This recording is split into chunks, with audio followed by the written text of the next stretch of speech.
Schönen guten Morgen, guten Tag und guten Abend, je nachdem, wann ihr diese Folge hört. Mein Name ist Kane vom überaus erfolgreichen und seriösen Podcast Viva la Movilusion.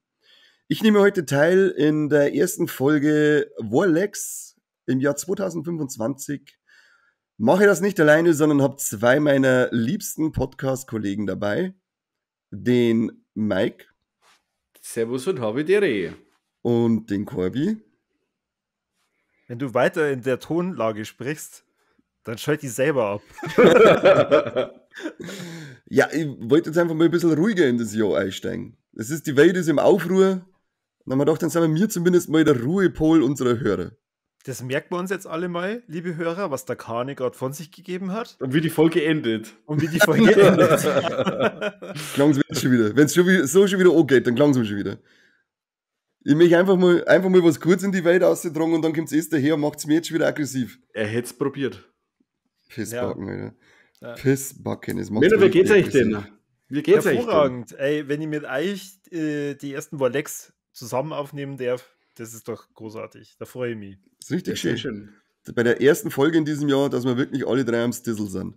Wenn es schon bei letztes Jahr noch mal geschafft haben. Richtig geniale Sachen dabei. Ihr werdet's, Glaub kein also, Wort. ihr werdet es nicht glauben, was ich mir für Mühe gegeben habe. Wie viele Dokus das du angeschaut hast? Ja, Keine einzige. Alle Viel besser. Dokus zu sehen, die es gibt. Nein, Ja. viel besser. Reality TV. Wow, jetzt Wick. Kannst du nicht vielleicht noch schnell ein Doku anschauen und während wir mir zwei schmerzen? Next Level Doku, sage ich da nur. Da bin ich gespannt. Okay. Wir fangen mal an. Haus aus. Ich möchte es Was ist nicht. denn los? Ich möchte es wissen. Also, Ich weiß, welcher das kommt. Ja, Love was is denn? Blind. habe ich als Berleck dabei. Ja, schon her, ich wusste, dass die kommt. Ja. Da möchte ich mich Ja ummelden, gut, der Schwanz. dann von mir aus reden wir doch gleich mal über Love is Blind. Hat denn einer von euch Nein. beiden in diese wunderbare Liebessendung reingeschaut? Nein. Ja, alle Folgen gesehen. Ja? Ich Ja. habe meinen Cast aufs Kreuz tätowiert. Ich habe vorhin gerade Ding gesucht, die neue Folge Melzer liefert ab bei RTL Plus. Und dann habe ich irgendwo beim Vorbeischalten wieder gesehen, dass es sowas gibt. Und habe mir gedacht, wer schaut denn sowas? Aber Ja, wenn dann gerade diese Naked-Dating-Shows, oder? Ach, die Adam sucht Eva, oder was? Ja, da gibt es ja, glaube ich, auf Prime, gibt es da irgendwie so, wo die ganze Würstel und Kacheln umeinander rennen. Ja, aber wir haben ja viel mehr Niveau, deswegen schauen wir Love is Blind. Und das ist ja jetzt die große Sensation, dass das jetzt die erste deutsche Ausgabe von diesem grandiosen Format ist. Yay! Und Jessie, meine Frau, hat sie das tatsächlich komplett reingezogen und hat mich bei den ersten 4 Folgen gezwungen, dass ich im Raum anwesend bin. Und ich muss echt sagen, Corby, das da? es war wie Folter. Häusliche Gewalt, Corby. Das- Häusliche Gewalt. Mach das Zeichen, wir holen die da raus. Wirklich. Mike, du fährst los, Mike, der Corby schmatzt mir weiter, dass Jesse nicht auffällt und dann trittst dir ein, sie trittst um und den Corby nimmst mit. Also, So machen wir's. das war wirklich wie Folter. So stelle ich mir das vor, wenn es da in irgendwelchen unseriösen Gefängnissen Leid foltern. Also, wie die Leute reden in dieser Serie, Sendung. Mach's mir nach, wie die reden. Wie reden die? Ich kann das gar nicht nachmachen. Ich hab mir halt echt in der Früh, habe ich mir gedacht, ich nehme das halt mit. Aber ich kann da jetzt gar kein richtiges Beispiel nennen. Ich kann aber was sagen, was die total triggert. Da ist eine Frau, und ich habe jetzt schon ganz gut losgelegt, die hat es fertiggebracht, dass sie in 4 Sätzen mindestens immer ein Wort Anglizismus mit reingebaut hat. Also, Das ist aber wichtiger. ja, die hat angefangen mit, sie hat sich auf das und das committed. Fotze. Dann die Attitude ist so und so. Dann die Charakteristik von dem und dem. Da habe ich mir gedacht, halt doch jetzt bitte einfach nur die Klappe. Das Wort cringe auch mal gesagt. Cringe means Ja, das wird ja am laufenden Band gesagt. Gott sei Dank. Ja, das ist ja jetzt mittlerweile eingedeutscht. Aber El Gringo. wenn keiner von uns so richtig erklären kann, was Cringe eigentlich bedeutet. Peinlich, oder? Fremdschämen, oder? Fremdschämen, peinlich, ja. Peinlich mit B.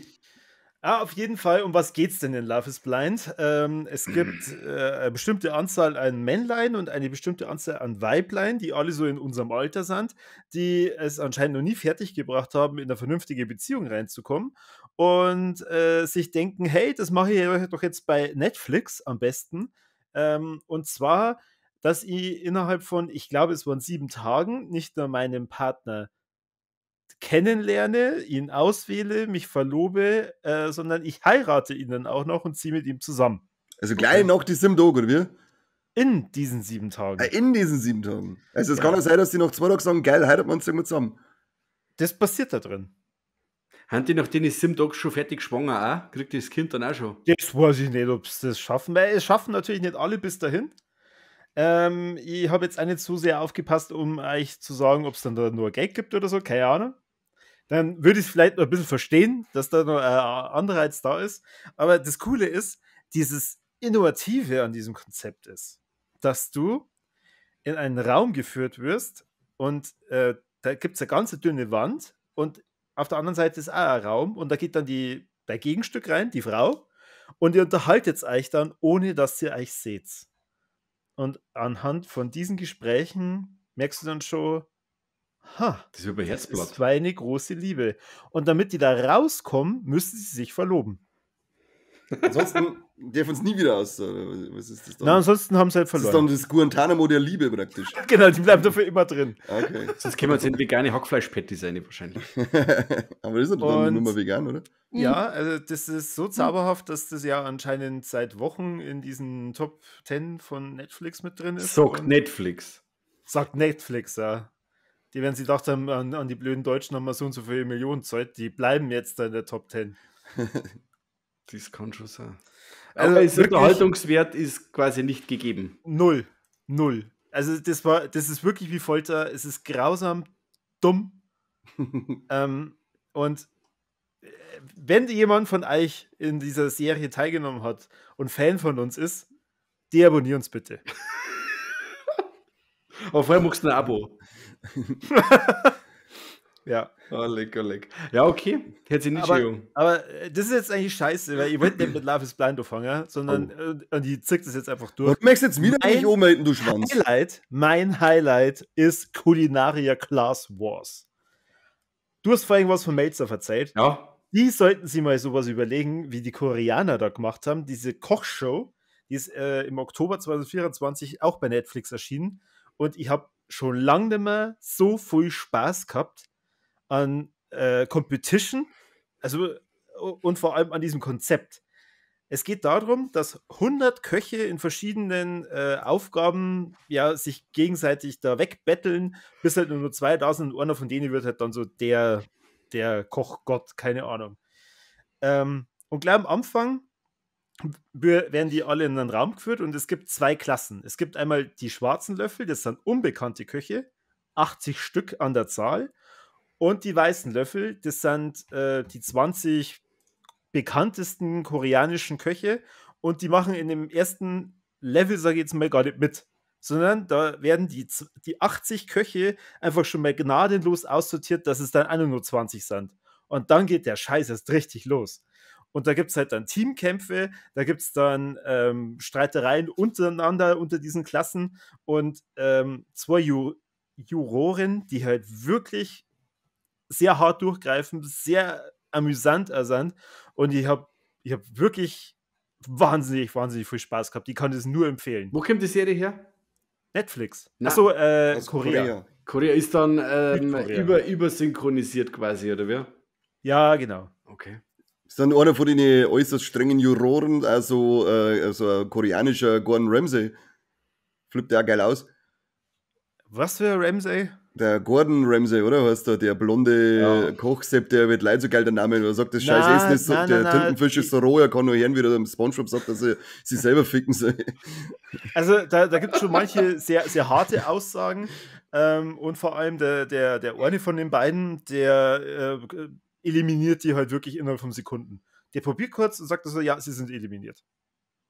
Dann erklärt er nur kurz warum und dann geht er zum nächsten. Und das ist halt echt krass, weil die am Anfang, glaube ich, 90 Minuten Zeit haben, da was zu kochen und da geben halt manche alles natürlich. Und wenn die dann sie denken, boah, das ist jetzt das beste Gericht, das ich gemacht habe, und dann werden die halt wirklich innerhalb von 5 Sekunden aussortiert.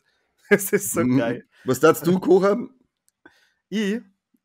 Das ist eine gute Frage. Käsespätzle, das kann ich wahrscheinlich am besten. mit selber gemacht, die Spätzle aber. Ja, die müssen halt Bier und Shaper machen. Okay. Mike, was darfst du jetzt zaubern? Das ist eine gute Frage. Ich kann gut Lasagne. Eine normale oder Gemüselasagne oder Lachslasagne oder was machen wir? Eine Hälfte normal und die andere Hälfte Spinat. Wow. Oh. Okay. Oh. Und Kani, du? Lieferando. Einen strammen Max da der noch hinscheißen.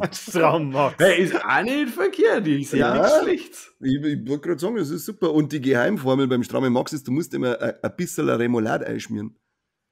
Nicht zu viel, Also, sonst steht es über. So ein ganz Aber dann dünne nicht Schicht. vegan. Gibt es einen Vegan mittlerweile? Ganz ehrlich sagen, ich war am Anfang ein bisschen skeptisch, ob mir das tatsächlich gefällt, weil ich anhand von dem Trailer nicht wirklich was damit anfangen habe können. Und also gerade wir sind natürlich nicht so bewandert mit der koreanischen Küche, aber ich kann es wirklich nur jedem ans Herz legen. Schaut sich mindestens mal die erste Folge an. Es macht wahnsinnig viel Spaß. Und ich habe mir dann irgendwann so ab der Hälfte dann gedacht, das in Deutschland überhaupt funktionieren? Und ich glaube, nein. Weil es da noch Menschenrechte gibt, das ist irgendwie schwierig. Nein, ich glaube, Es gibt doch wohl in welchem Teil von Korea, dass die Serie läuft. Ah. Da gibt es auch welche. Ich Nicht glaube, in alle. dass sie alle die Deutschen so dermaßen blöd anmachen und wahrscheinlich kommt dann am Ende heraus, dass die wenigsten wirklich selber kochen.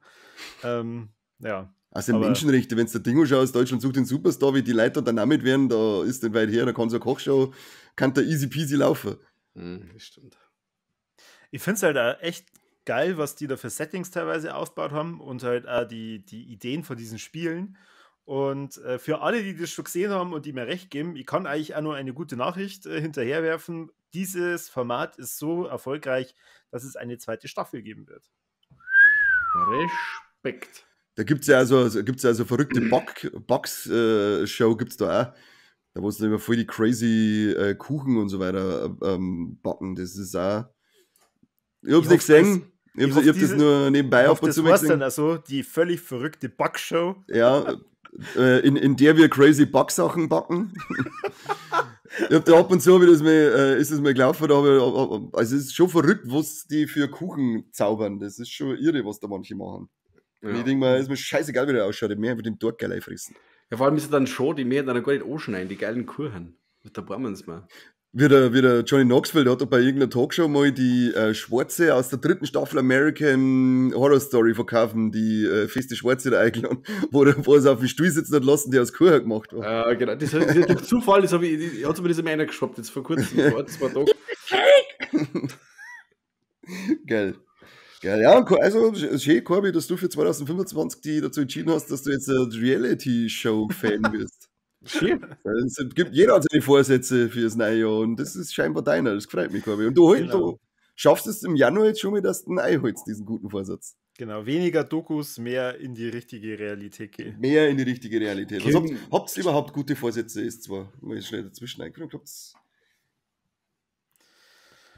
Also ich habe mir fest vorgenommen, dass ich mir von dir nicht mehr alles sagen lasse. Halt einmal.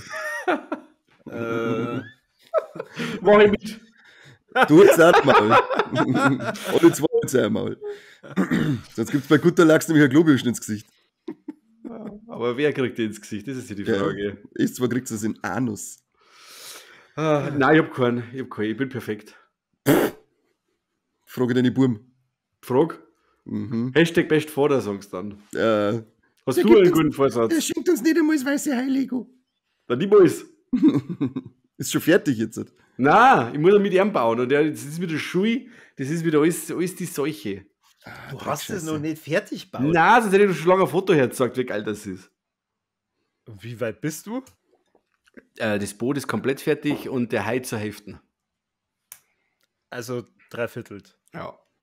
Okay. Nein, das sind zwei Buben. Der eine ist 3, der sagt dann, ich möchte mitspielen, der macht dann einen Köpfe rein ins Lego und dann fliegt alles umeinander. Das ist ein wenig schwierig. Also mit dem Großen war es auch kein Problem. Und vorher war es auch noch so, oder letztes Jahr, dass der Kleine noch geschlafen hat, Mittag. Da habe ich dann mit dem Großen bauen können. Aber jetzt ist der Kleine auch da und der sagt, Lego bauen nur mit mir. Und dann weiß ich, dass das Klump überall umeinander fliegt. Dem Kleinen muss der gerade dein Fitte sein, da, oder? Dann ist er abgelenkt. Ja, der ist dann schon gut unterwegs. Ja. Sagst du das? Dein Fitte sein, Kill Your Mom and Rape Your Dog, der Kleine singt. Also heute habe ich am Kutterlachs eine da, weil sie wissen wollten, wo der Papa am Freitag schon wieder ist. Und dann hat es geheißen, ja, der Jonas hat gesagt, das ist das kreisligste Klump, was er jemals gehört hat. Und der Elias hat keine Zeit gehabt, dass er eine Antwort gibt, weil er mit Headbanger beschäftigt war.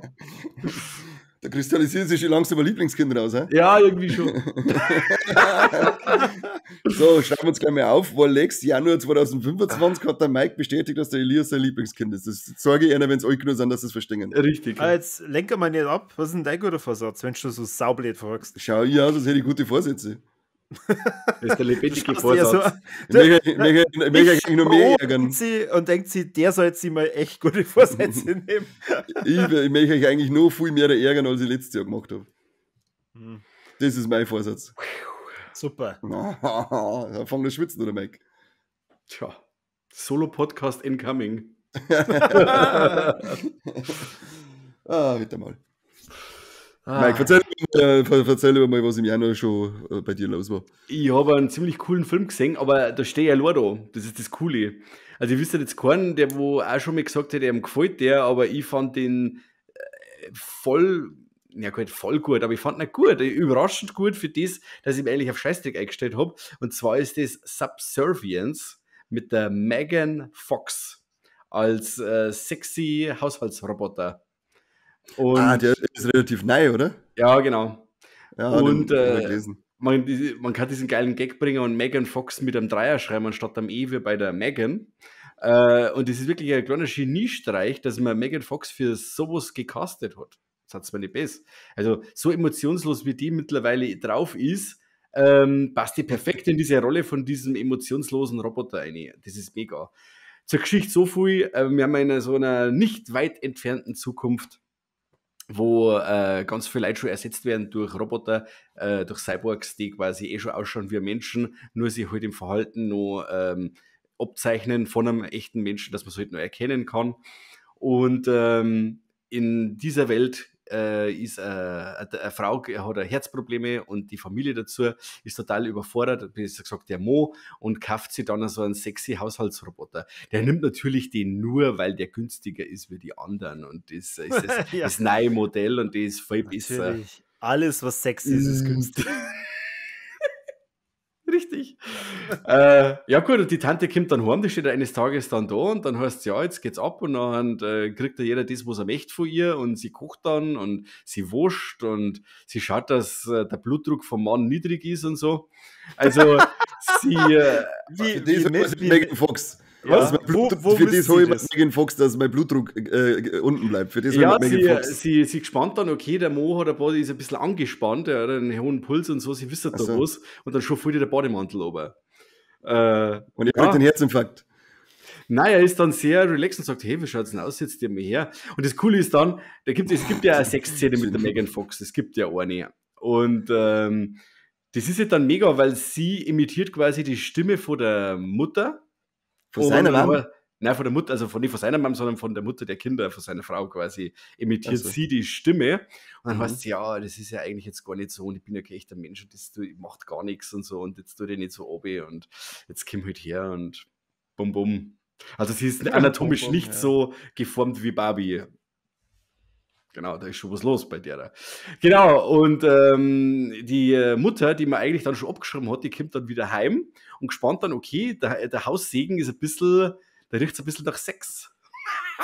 Auf alle Fälle ist dann so, dass die... Roboter auch nicht ausgewaschen. Ja, auf jeden Fall ist dann so, dass die Megan Fox im Laufe des Films ja ihr Ding überschreibt, quasi ihr Programm, weil der Mann sagt, sie soll muss man aus Casablanca anschauen mit ihm, ohne dass sie den Film kennt. Und dann sagt sie, okay, er muss nur schnell auf ihren Rücken, da ist also ein Schalter, da muss er draufdrücken und dann löscht sie bestimmte Inhalte, beziehungsweise eben auch diese Erinnerungen an diesen Film und dann kann sie ganz uneingenommen mit ihm diesen Film anschauen. zack, und schon ist ihr Programm im Arsch. So wie wenn es sie wird kurz geschlossen und sie kann dann bestimmte andere Parameter auch löschen und sagt sie dann so als richtige Mutter und als als richtiges Mitglied der Familie. Und wenn dann die Mutter heimkommt, die echte, sagt sie halt, Freunde, das haut jetzt gar nicht so hin, weil jetzt bin ich da. Und ja, und dann entspinnen sich halt da ein bisschen so ein Machtkampf und dann ein richtiger Kampf. Also das wird dann nochmal so richtig actiongeladen im letzten Drittel und ich fand den Film cool. Also Letterboxd-Bewertung 2,0 ist schon hübsch vernichtend, aber ich habe voll Spaß gehabt damit, ich sag's gleich. Er wirft ein paar interessante Fragen auf, eben auch, er, wie gesagt, dieser Mann des Haushalts, mag keine normale Haushälterin, kauft sich einen Roboter. Er ist aber wiederum einer, der auf einer Baustelle arbeitet und dem seine ganzen Arbeiter dann ersetzt werden durch Roboter. Also er wirft schon ein paar so Sachen auf, was macht diese technische Revolution mit uns Menschen und wie gesagt, im Endeffekt kommt dann auch das auf ihn wieder zurück, was er die anderen da hat und so. Fand ich gut, er wirft da ein paar so Fragen auf, das fand ich ganz interessant für die Art Film, wo ich eigentlich totalen Trash erwartet habe. Hat er doch ein paar, ja, intelligente Ansätze. Und wie gesagt, Megan Fox ist super in dem Film, die passt da perfekt. Toll. Und er ist auch verdammt unterhaltsam. Also, ich fand den gut. Sag's mir nicht besser. Ich fand ihn gut. Ich bin da nicht So besser. wie du das erzählst, klingt es eigentlich total unterhaltsam. Ja. Also, allein von deiner Erzählung hätte ich Bock, mir den jetzt zum Schauen. Ja, sehr schön. Sehr schön. Also, wie gesagt, 2,0 Schnitt bei Letterboxd, ich habe ihm jetzt eine 3 gegeben, weil ich wirklich sage, okay, er ist jetzt nicht perfekt, aber er ist vollgas unterhaltsam und ja, ich habe schon größeren Scheißdreck gesehen, Freunde. Und wie gesagt, allein schon dieser Gag mit der Megan Fox als Roboter, ich finde das super. Ich feiere das. Ich finde das echt toll, weil du hast keine bessere Darstellerin für das finden können. Cooles Ding. Und sie ist ja heiß, da kann man auch Ja, so gut, nichts sagen. Courtney Cox vielleicht noch mittlerweile. Ja, eventuell. Wie alt ist jetzt Megan Fox? Ja, die noch keine 40, 36 irgendwie. Aber die hat auch schon 18 Mal geheiratet, oder? 18 Mal, ich glaube, einmal ist jetzt schwanger gewesen vom Maschinen-Kelly. Niemals, ich glaube, dass die 17 Kinder hat. Nein, der vergeht. Die hat doch schon so viel, Die ist ein oder? Roboter, die kann gar nicht. Die ist 38, die gute Frau. 38. Wie viele Kinder hat sie denn, wenn du schon mal angoogelst? Schnell, schnell. 3. Sechs das? 3? Ja, Ja, ist alles eine richtige Wurfmaschine. Jetzt schaut euch das nochmal an, jetzt schaut euch den Film an und schaut an diese Duschszene an und dann denkt es nochmal an diese 3 Kinder. Dann sage ich ja, Wahnsinn. Ja, vielleicht ist aber ein Body-Double in der Duschszene. Nein, das ist Full Frontal. Full Frontal. Ja. Also so richtig- wie gesagt, man muss ein paar Abstriche machen, weil sie ein paar Figuren ein wenig dumm verhalten teilweise und so, aber wie gesagt, was für ein Film macht das nicht hin und wieder und ein paar Dialoge sind aus der Hölle, aber gibt's dem eine Chance? Das ist cool. Eine Chance. Ja, Ich gebe ihm eine Chance. mach das. Auf deine Empfehlung hin. Mach das, ich bin gespannt, was du sagst. Ja. Ist der irgendwo auch zum Stream oder muss ich mir den Hammi kaufen? Die musst du kaufen. Oh nein! Jo, Ich gebe ihm doch keine Chance. na gut. Hat sie ausgechanced. Hat sie ausgechanced. Was Da muss man hat, jetzt zu viel lesen, als dass man herausfindet, von wem die Kinder hat. Ja, das ist mir eh scheißegal. Ich wollte gerade wissen, wie oft das die geheiratet hat. 3-mal. Das 3 hat jetzt Kinder. geklärt. War ich mit meinen 18 härter dran als der Mike mit seinem Armkind schon, ja? Ja. Boah, ja, okay, sehr gut, ja.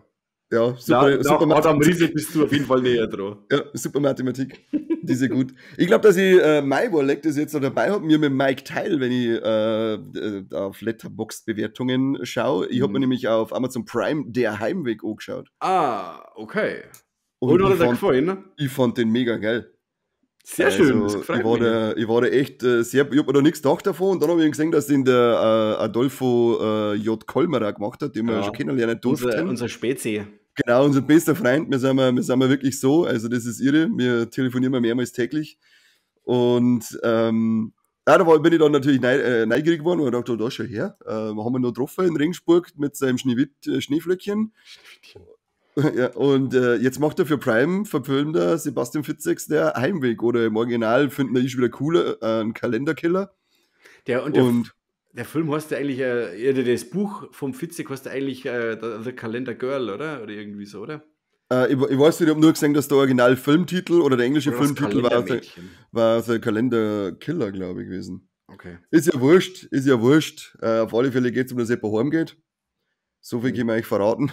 Und ja, ich fand die Machart cool. Sie ist nicht so typisch deutsch, für das, dass er vom Deutschen gemacht wird. Sie ist, die Schauspieler fand ich geil, vor allem auch den Schulz. Den fand ich ziemlich überzeugend. Ja. Und dann auch die Clara fand ich super. Es ist eine richtig widerliche Geschichte, die Clara da in ihrem Leben erleben muss. Das finde ich auch super umgesetzt. Und das Ende fand ich dann geil. Also das Ende fand ich dann, diesen Twist, den man dann da drinnen gehabt haben, fand ich richtig cool. Ja. Also mir hat der sehr gut gefallen, der Fitzek. Und ich war jetzt auch angefitzekt für die Prime-Serie Sebastian Fitzek, die Therapie, kann es sein? Da bin ich jetzt bei Folge 3 und das ist schwach. Echt? Ja, das ist, wenn du ein Buch lesen darfst, ohne Satzzeichen und ohne Leerzeichen, das ist die Serie. Die läuft einfach so durch und du spannst auch nicht, wann einmal ein Break drin ist, weil sie spielt in verschiedene Zeitebenen ab. Und du kriegst aber nie mit, wann das ist, wann bricht jetzt die Serie wieder so hin, dass du sagst, das ist Vergangenheit, das ist jetzt einfach nur, das sind die Charaktere in der Stadt, aber du weißt nicht so was für eine Zeit. Das ist so krass verwirrend und ja, mir hat das nicht geflasht bis jetzt. Also ich bin jetzt bei Folge 3 und ich bin jetzt auch mal überlegen, ob ich es überhaupt fertig schaue. Das war jetzt nicht so meins. Ja, jetzt wenn das alles so ein bisschen in die Serienkiller-Thematik einschluckt, dann... Ja gut, das tut ja fast alles, was der Fitzek macht. Ja. Ich habe von dem leider noch nichts gelesen. Ich bin ziemlich unberührt, was am Fitzek angeht. Ich möchte nur ganz kurz, bevor nämlich die Leute ausflippen, klarstellen, dass der Roman, auf dem dieser Film basiert, schon Der Heimweg heißt. Aha. Okay. Der heißt nicht anders, weil sonst flippen die Leute entsprechend aus. Ich habe nicht gesagt, dass der Roman so heißt, sondern auf IMDb, wenn du der Heimweg eingibst, dann schluckt er da sein Kalenderkiller vor. Anscheinend ist es da ein amerikanischer Titel dann dafür. Das kann gut sein. Ja. Ich weiß nicht. Wie gesagt, ich bin Fitzek technisch sehr unberührt, obwohl er mich immer interessiert hat. Aber ich muss jetzt erst einmal die anderen 8000 Bücher fertig lesen, die ich noch da liegen habe. Oder dann schaust du zumindest einmal der abgeschnitten den Film, der war mega gut. Der ist super. Ja. Ich muss aber sagen, bei manchen Büchern von ihm, da sitzt man schon da und denkt sich, mein Herr, heute mal ja auf, guter Mo. Also, da kann ich zum Beispiel das Paket nicht empfehlen. Mit wo soll er aufhören? Was macht er da so lästig dann? Eigentlich ist es der Stil von Sebastian Fitzek, dass jedes Kapitel endet eigentlich mit einem Cliffhanger. Und das ist halt anstrengend irgendwann, weil du denkst halt dann, ja, ihr habt es jetzt schon verstanden, es ist eigentlich nie so, wie man sich das und vor allem, wenn man liest, dann sagt man ja, das Kapitel nur, dann hey auf. Ja, nein, das ist dann richtig mies. Ja. So eine Mistsau. Dann werde ich vielleicht doch nicht lesen.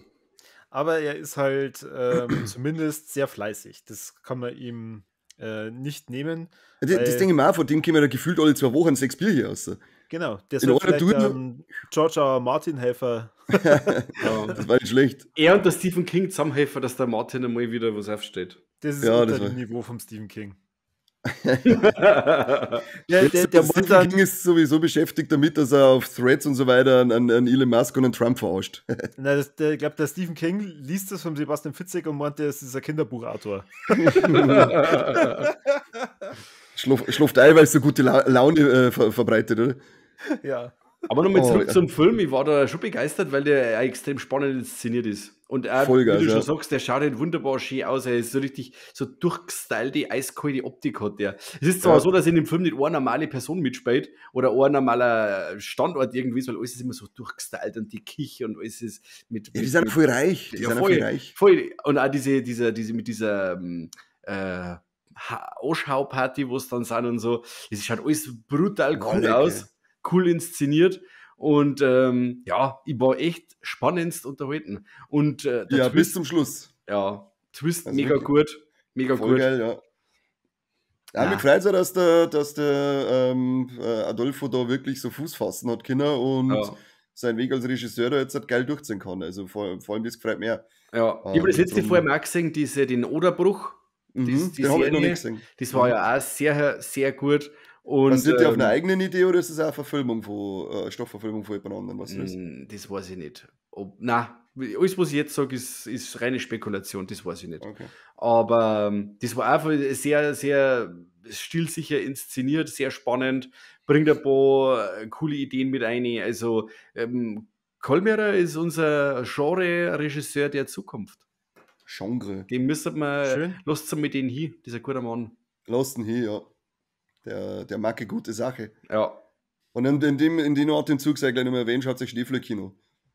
Hey, ich habe ihn ewig schon nicht mehr gesehen, der müsste jetzt echt bei mir mal wieder auf die Watchlist. Gehört wieder mal eine, ja. Ja. Seit wir da im Kino angeschaut haben, nicht mehr gesehen. Ja. Okay. Also, Müsste die nur mal tun. darf wieder mal rein in die Mutti. So, du redest über einen deutschen Film. Ich setze gleich mal an mit einem anderen deutschen Film, der schon ein paar Jährchen auf dem Buckel hat. Und Fraktus. an Mike sein Liebling mitspielt, der Wotan Wilke Möhring. Mhm. Mogi. Warum mögen wir den nicht? Wir erinnern uns alle von seinem Hit. Wie? Nicht aussteigen? Na. Ich weiß nicht, ich mag's dann. Bitte steigt nicht aus und bitte steigt nicht Ja. aus, jetzt erst recht. Kobi, du reißt all die Wunden auf. Aber über den reden wir halt nicht. Gott sei Ich habe Dank. jetzt endlich mal das Experiment angeguckt. Und zwar vom Oliver Hirschspiegel, den wir alle auch kennen von Der Untergang und vom Baader-Meinhof-Komplex. Habe ich beide zwar nicht gesehen, aber wenn du das sagst, dass man den kennen sollte. Oh, was ist mit dir? Alter, Hast du überhaupt einen Fernseher daheim? Ja.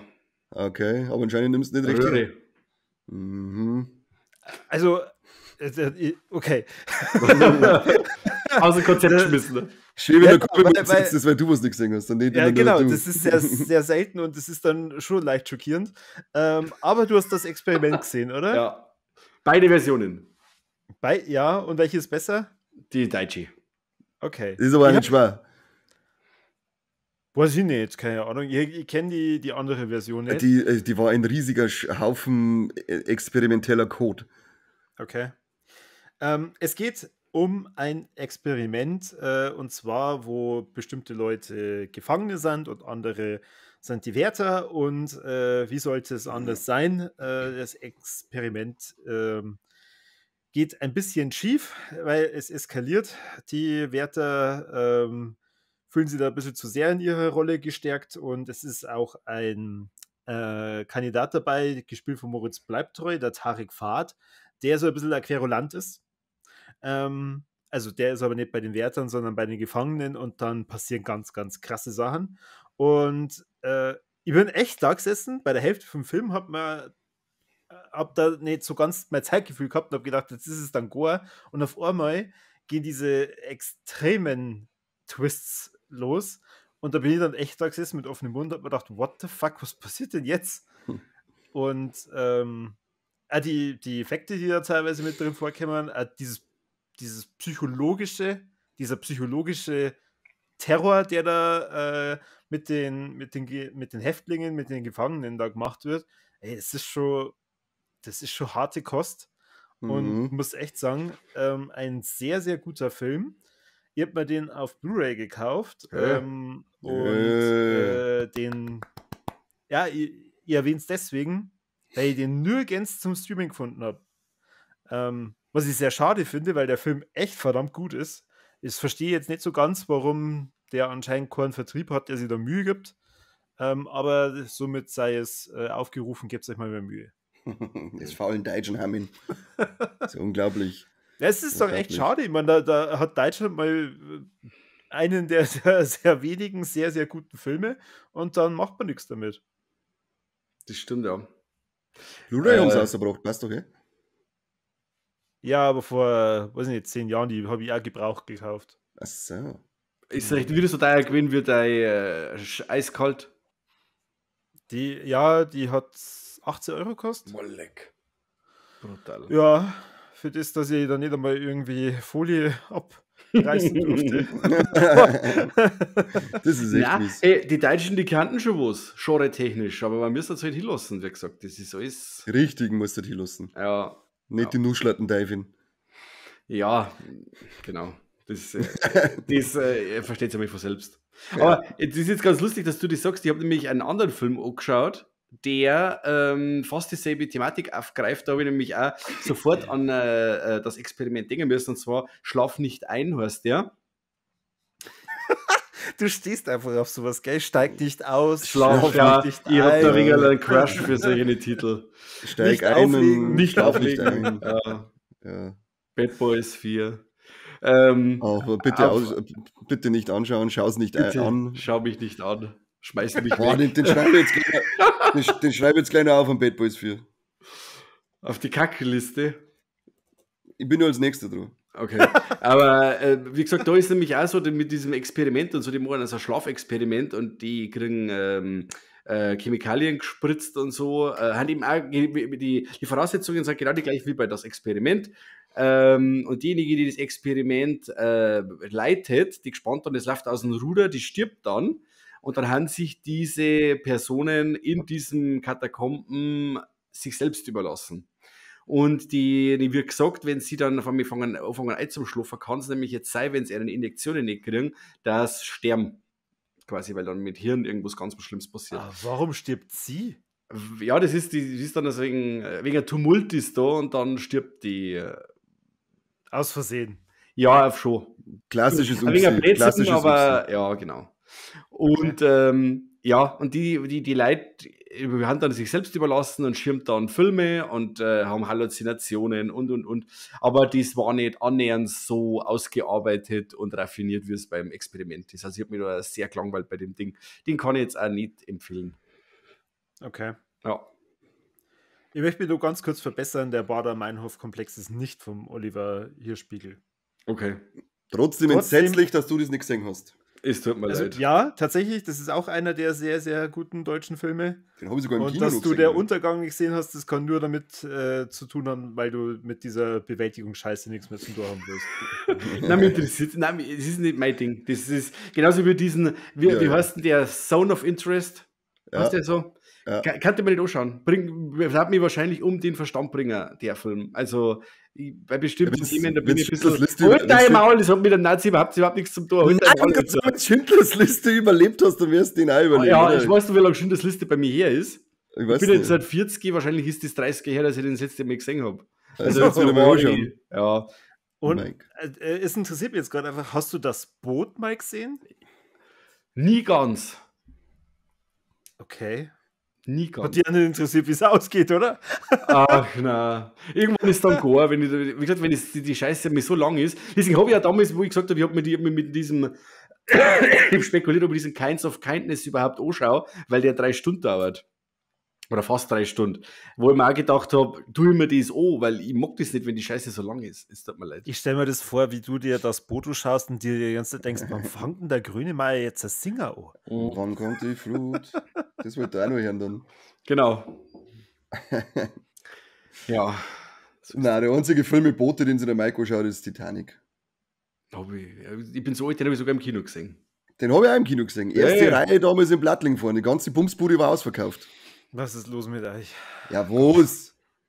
Ich schaue mir dann nur immer an wegen der Szene, wo der eine Idiot gegen einen Schiffsschraum fällt. Was ist denn mit euch? Das ist eigentlich nicht lustig. So, kann jetzt ich wollte das sollte sowieso noch ausrichten. Ich weiß nicht, ob du es gelesen hast, aber der Philipp hat kommentiert, was an Kinds of Kindness bitte gut gewesen sein soll. So ziemlich. Macht es privat, aber das interessiert mich nicht. So, Schreib's in die okay, Kommentare. ja, Entschuldigung, ich muss jetzt was sagen. Nein. Weil dann haben wir da jetzt ein Beef, dann kann ich das nächste Mal übermitteln, was du gesagt hast, dann kann ich wieder übermitteln, was er geschrieben hat. Aber hört sich doch den Scheißdreck an, was ich da verzeihe. Es kennt sich jetzt best, weil er rascht da über vorher aus, weil du über Furiosa ein bisschen gesagelt hast. Oh, ja. Und er kann jetzt da Kinds of Kindness sageln. Schau, jetzt habt ihr gegenseitiges Bashing. Vielleicht sehen wir uns einmal in Phil's People, dann cuttelt man es aus. Dann geht's richtig auf die Eier. Du hast doch selber einen YouTube-Account, du kannst doch einfach nur antworten. Ich habe das nicht gesehen, also ich habe jetzt gemeint, ich bin jetzt gerade aufgefordert worden, das zu sagen. Ja, das hat der Kani natürlich jetzt umgeschickt. Und alle anderen Hörer sitzen da und denken sich, ja toll. Wow. Ja, da müssen alle, die es jetzt interessiert, die Blutfehde zwischen Hause Mike und Philipp, Drancry, die findet in die Kommentarspalten auf YouTube statt. Also geht's auf unseren Kanal, abonniert's, macht's eine Mitgliedschaft, schickt's coole, crazy, was waren das für Sticker? Super Sticker. Und erlebt's live die größte Online-Fehde aller Zeiten. Genau. Jetzt erzähl was über Bad Boys 4. Ja, Ich bitte. wollte gar nicht erzählen, weil mir jetzt gerade, als der erwähnt worden ist, den hätte ich als Wort direkt mitnehmen sollen, weil es vor allem die erste Hälfte so ein riesengroßer Haufen gequälter Scheiße ist, dass es nicht ausholst. Wer Er- hätte das gedacht? Ja, ich hab mir jetzt nämlich alle nochmal angeschaut. Ich habe mit den Banausen, mit den Bewegbildbanausen, haben wir ja den ersten angeschaut, haben wir Bock gehabt. Dann haben wir also alle jetzt angeschaut. Die ersten zwei, die finde ich immer noch super geil, mit dem ist sau viel Spaß. Ja. Mit dem dritten habe ich auch Spaß am Kinder, da merkst du aber schon, okay, das ist nicht mehr so ganz das. Da haben wir gedacht, okay, wenn er zumindest so wird wie der dritte, dann bin ich schon zufrieden. Aber das wird er ab der zweiten Hälfte, finde ich, legt er schon ein wenig zu, aber die erste Hälfte, boah, lecker. Dieser Martin Lawrence, der geht mir vielleicht was auf den Sack mit seinem Esoterik-Scheiß, den er da dann die ganze Zeit hat und ich kann nicht sterben und dann rennt er einfach rückwärts da, durch eine vielbefahrene Straße, wenn ich, was soll denn der Scheiß und dann in der Schießerei, wenn er dann die ganze Zeit die Skittles isst und trinkt und so, das ist alles nicht lustig, das ist einfach nur behinderter Scheißdreck. Fick dich, erste Hälfte von Bad Boys 4. Ride or die, da eher sagen, die einfach nur, du Scheißhaufen. Furchtbarer Scheißdreck. Und was habe ich wieder Viva gemacht? la Für einen Moviosion, die Euro geliehen. Filmexperten eures Herzens. Für einen Euro habe ich wieder geliehen, diesen Scheißdreck. Ja. Da war er Genau. umsonst bei Netflix drin. Ja, da war er noch nicht umsonst drinnen. Okay. Hättest du vielleicht 2 Euro zahlen müssen, aber wäre besser gewesen. Na, ne. Auf alle Fälle, ja, ab der zweiten Hälfte habe ich ihm zumindest ein bisschen was abgewinnen können, weil da waren coole Schießereien dabei, coole Action, auch noch einiges an handgemachte Explosionen, das fand ich ganz cool dann. Er war nicht mehr ganz so brunstdämlich. Es war irgendwie, als hätte es ab der Hälfte ein Drehbuchautor und Regisseurwechsel gegeben, weil auf einmal ist der Film irgendwie ganz anders gewesen. Aber die erste Hälfte kannst du nicht anschauen. Ich bin die ganze Zeit da gesessen und gedacht, boah, lecker. Das ist jetzt schon fast wieder mal so weit, dass ich so ein Film, bei dem ich anfangen möchte, meine Papiere zum Sortieren. Das habe ich nämlich schon wieder lange nicht mehr gemacht. Aber er hat mir dann in der zweiten Hälfte ein bisschen wieder eingefangen, dass ich jetzt immer noch einen Stapel unsortierter Papiere seit 2023 rumliegen habe. Mal schauen, welcher Film mir Bad Boys dazu 5 verhilft. macht's wieder gut. Ich hoffe es, ja. Ich hoffe es. Wahrscheinlich 50 Teile machen immer alles gut. Normal Ja. schon, ja. Die waren schon immer die besten. Die Ja. waren schon immer die besten. Hat man bei Freitag der 13. gesehen? Da streiten sich auch die Meinungen wahrscheinlich jetzt, wenn die Leute hören. Da geht der Also dann, 50, dann vielleicht bei Nightmare. wobei ein 5. on Elm aber Street. gern mag. Ich mag's alle gern. Mike, was hast denn du noch dabei? Kim, Ich habe noch. munter uns auf. Oh, ich hab noch einen totalen Scheißdreck habe ich gesehen. Einen totalen Scheißdreck. The Exorcism mit dem Russell Crowe. Oh. Ich bin ja eigentlich ein Russell Crowe-Fanboy. Gerade seitdem er jetzt auch so wirklich so ausschaut wie ich. Finde ihn noch geiler, weil er so richtig gemütlich ist. Nur in dem Film ist er so gemütlich, dass Da der. gehst du schon Schuhbandel 6-mal binden in den kannst. eine. Nee, aber das wissen aber die Leute nicht. Die Leute meinen jetzt alle, ich bin voll der Kommt bei dir und dann singst du mir im Phil Speedburg oder im Hardline oder wo du sagst, hey, schau dir mal an, wie geil schlank der ist. Ja, der hat abgenommen. Wow. Heißes Eisen das. Aber echt. Die wollen quasi in dem Film ein Remake dran. Der Film spielt sich zu 80% auf ein Filmset ab, wo sie ein Remake dran wollen. Sie sagen es nie offiziell, sie sprechen es nie aus, aber es ist ein Remake vom Exorzisten. Ha! Das geht so dermaßen in die Hosen, weil sie casten dann diesen Russell Crowe als Pater. Marin, sagt aber auch keiner. Und auf alle Fälle ist es dann, der hat eine traumatische Kindheit gehabt und ist misshandelt worden in der Klosterschule. Ist ein Alkoholiker und ja, und jetzt Er stickt seinen Frust in Cheeseburger. er in Jackie, im Okay. guten Zeug, im guten Zeug. Gut, der ist ja Und- nicht mehr so anhünschmäßig unterwegs, oder? Figurtechnisch. Jetzt auch momentan. Ja. Jo. Da habe ich nur so, schiebt da nur so einen Ja. Kessel umeinander. Ja, der Mordskopf auf, der. Gut schaut er aus. Einen geilen Gaskopf. Ja. Und er kann sich überhaupt nicht mehr bewegen. Also es ist wirklich, der so einmal Schuhbattel bin oder irgendwas, er kann sich gar Wie nicht das Steven mehr. Also Seagal. es ist schon, hätte sich so nach Shaming, aber es ist, du willst das wissen, es ist, Ja, er klar. ist immer nur so in Topform.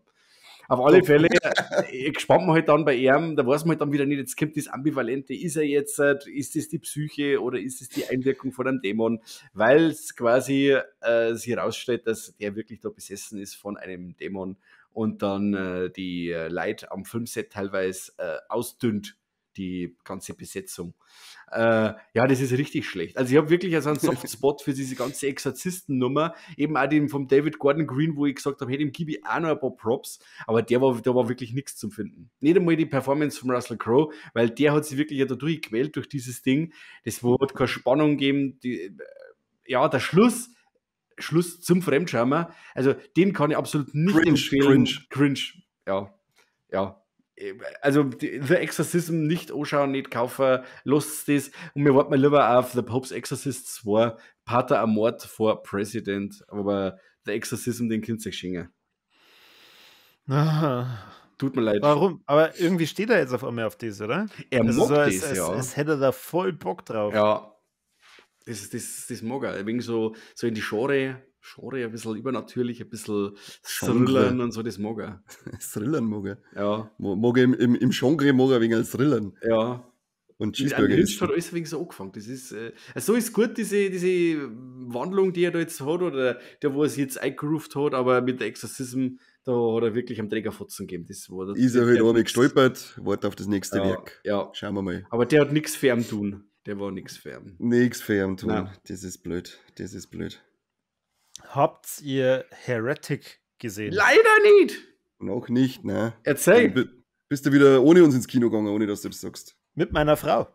Ja, und? Da können wir mir nicht mitgehen, oder was? Na. Der wird ja Spaß haben. Ja, besser. Das sehen wir, dann hätten sie uns noch mitgenommen, dann hätten wir uns auch Love is Blind anschauen müssen. Ja, genau. Das ist Voraussetzung, dass man Heretic versteht. Wer jetzt sich denkt, was, habe ich irgendwas verpasst? Das ist dieser Film, der Hugh Grant momentan als Bösewicht darstellt. Und der macht das so geil. Also das ist wirklich was, wo ich sage, allein diese Performance hat mir so viel Spaß gemacht. Es ist eigentlich völlig egal, dass es in dem Film um dieses Ketzerische geht, um verschiedene Glaubensrichtungen. Mormonen werden in dem Film durch den Dreck gezogen, also die werden wörtlich durch den Dreck gezogen, weil die werden da eingesperrt. Und ich muss echt sagen, ich hab das Ganze so sehr genossen. Ich verstehe es, dass das nichts für jedermann ist, aber ich muss echt sagen, allein dieses geile Schauspiel zwischen komödiantischen und ich bin jetzt mal echter Psycho vom Hugh Grant, ich will mehr. Ich will mehr sehen von diesen tollen Menschen. Da gefällt er sich momentan, gell? In der Rolle da so der Psycho, der Leichte da das... aber trotzdem dieses Komödie, also er macht trotzdem Spaß. Ja, also, Paddington 2. Ich sag nur Paddington 2.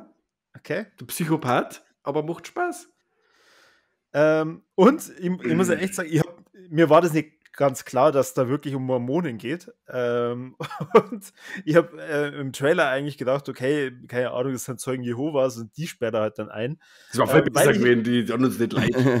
Ich habe nämlich eine Woche davor mir zum allerersten Mal das Musical von den South Park-Machern von The Book of Mormon gehört. Das ist Bombe.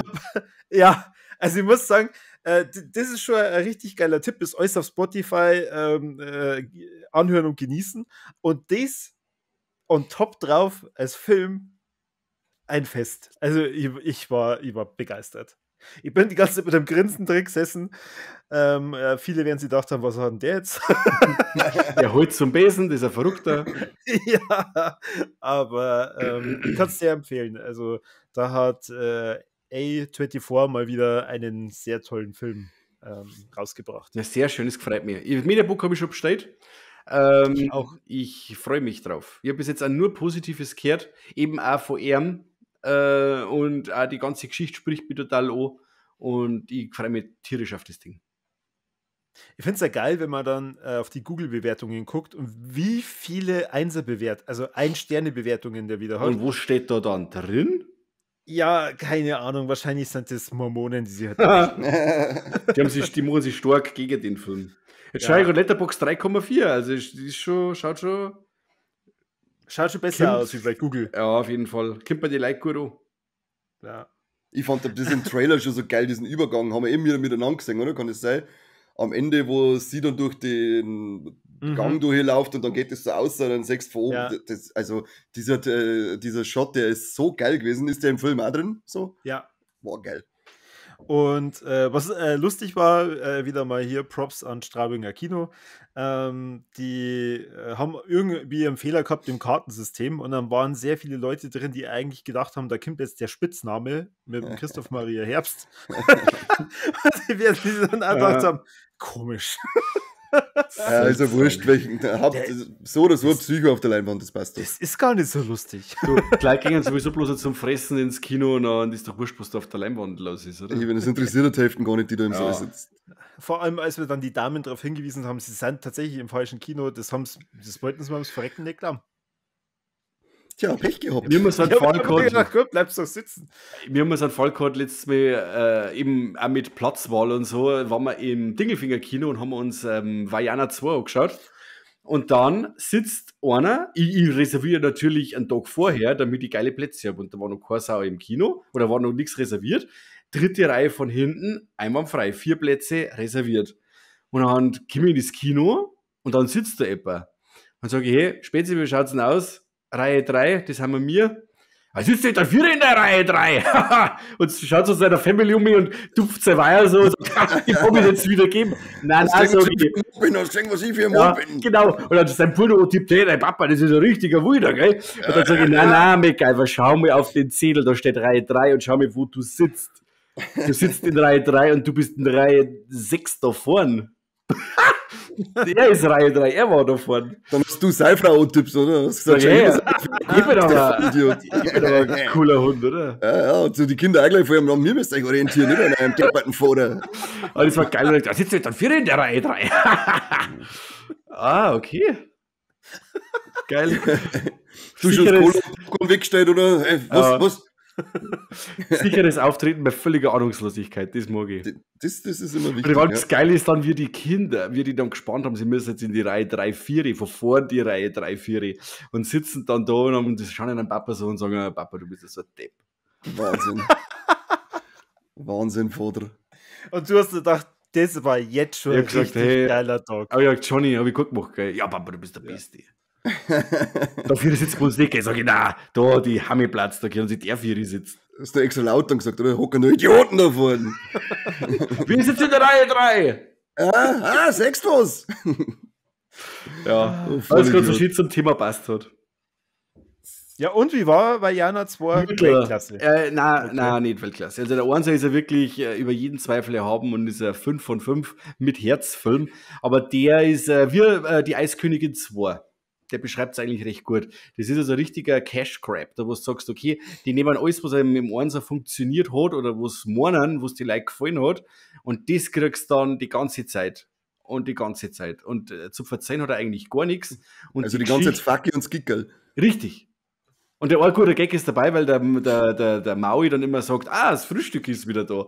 Dann sagt Vajana so, wie Frühstück? Ja, Eier und Speck. Und dann sagt er immer, wenn die zwei beieinander sagen, sagt er immer, das Frühstück ist da. Das fand ich lustig. Finde ich lustig, das ist nicht vegan. Das stimmt. Ja, das hätte ja eigentlich ursprünglich eine Serie werden Ja, sollen. und ich weiß ja nicht, ob, irgendwie kommt es mir so vor, wie wenn die Zusammenschnitte dieser Serie nicht unbedingt ergonomisch war. Er braucht nämlich am Anfang brutal lang, bis er in Fahrt kommt, führt unfassbar viele Charaktere ein, die aber dann im Laufe des Films überhaupt gar keine Bewandtnis mehr haben, wirklich. Die Lieder sind alle kreislich. Also das war ja wirklich im ersten Teil, da ist ja, da kann ich der Keule sagen, das nicht passt hat, das war ja hervorragend, da ist er jetzt kreislich, wirklich. Und ja, also über auf die Zeit hin, wo der jetzt, die jetzt Entwicklungsphase gehabt haben, und sie haben sich ja wirklich, was gemeint hast, Zeit lassen für das Sequel anständiges, haben sie eigentlich gar keine neue Ideen gehabt und das ist schade. Ist jetzt kein schlechter Film und mein Buben hat er auch gefallen, der hat auch gesagt, hey, super war er und Ding, aber ich sitze dann drin und sage, ja, dasselbe wie bei Eiskönigin 2, da bin ich auch drin gesessen und habe mir gedacht, das wolltest du mit dem Film nur Spätzeug verkaufen. Mehr ist es nicht. Ja gut, ich glaube, dass sie der Jonas nach deiner Ansage da im Kino gar nichts anderes mehr getraut hat, als zum sagen, Papa, der Film war echt super, danke. Danke für den schönen Abend. Ja, nein, ich war jetzt nicht so begeistert. Schade. Schade. Das ist Ja, schade, Hilft Mikey. nicht. Hätte er gern mehr Spaß vergund. Ja, für Aber für das Geld. zumindest war das Vorab-Erlebnis. Ja, das hat natürlich mein Ego schon auf die Hetere Ich mehr. würde sagen, da hat es einen Hodensack richtig aufblasen, oder? Da habe ich dann das Brustmambo der Liebe tanzt dann. Ja, genau. Hast du dann auch nicht vorbeilassen? Hey, oh. Was möchtest du jetzt da? Geh auf der anderen Seite aus, ich stehe jetzt da. Geh Ja. auf deiner Seite aus. Hm? Hätte nicht. Ah, Aber nur So. seine Buben und seine Frau umgehauen. weiter, So. der nächste. Leider, jetzt halt. Jetzt wird es nämlich Blödsinn, gefährlich ey. für ihn. Jetzt kommt nämlich potenzielle Straftaten ans Licht. Ich spiele gerade das Remake von Silent Hill 2 und es ist die reinste Hölle. Das macht mir fix und fertig, das Spiel. Mit den scheiß Kopfhörer, der Sound ist wirklich so unglaublich. Ich war noch nie oder schon lange nicht mehr so kreislig angespannt beim Spiel wie bei dem Spiel mit den Dreckskopfhörer. Ich kann es aber auch nicht oben da. Also wer das noch nicht gespielt hat, ich glaube, Gabi, dir habe ich gestimmt, du hast da die Kopfhörer. Die ganze Zeit ist es wirklich so ein stockfinsteres Spiel, man sagt die ganze Zeit so wenig und du hörst in einer durch, hörst wieder irgendetwas schnaufen, dann hörst wieder eine Frau schreien oder warnen, dann hörst wieder irgendjemand reden, dann graben die Drecksviecher an der Wand umeinander und mit dem 3D-Sound hörst du es halt rumdumm um die, dann sitzt mein dämlicher Katze neben mir und schaut runter, merkst, fuck, das ist bei mir in der Wohnung. ja, genau. Meine dämliche Katze sitzt neben mir im Finstern und schaut einfach ins Eckerl mit aufgestellten Ohren. Dann denke ich mir so, was soll jetzt das? Lass den Scheiß, wenn ich da der Katze einen Tritt gebe, schau, dass du abhaust. Puh, also das ist wirklich, jetzt wenn ich dann aufhöre zum Spielen, dann merke ich so richtig, wenn ich es ausschalte, dann merke ich so, wie die eigentlich angespannt war die ganze Zeit. Das hat schon lange kein Spiel mehr geschafft. Das finde ich ziemlich Ich wollte geil. gerade sagen, das ist Also- so Dead Space 2 Niveau, ha? Ja, genau. Das ist, habe ich auch das Remake von Dead Space 1, das habe ich auch auf der Festplatte. Da bin ich schon hart am Spekulieren, ob ich danach nicht erst wieder so ein Cozy-Game reinhaue. Muss ich mal schauen, ob ich irgendwas Ruhiges finde. Oder ob ich mir gleich die nächste Breitseite gibt mit dem Dead Space Remake. Oder, was ich schon lange spielen möchte, waren eben The Evil Within 1 und 2, die hätte ich auch noch da. Oh ja, das war so was. Aber ja, jetzt muss ich erst mal Silent Hill 2 überlegen, weil es macht mich fertig. Also das ist wirklich Respekt, schon lange nicht mehr ein Spiel gehabt, das mich so an die Eier packt hat wie das und das halt wirklich überwiegend über den Sound. Da war ja das zweite, also das Originale, also das Urspiel schon extrem gut, oder? Was Ich hab Silent Hill 2, das Original, mal ein paar Stunden angespielt gehabt als junger Campbell und ansonsten habe ich mit Silent Hill keine Berührungspunkte gehabt, außer noch damals das, ich glaube Shattered Memories hat das geheißen auf der Wii.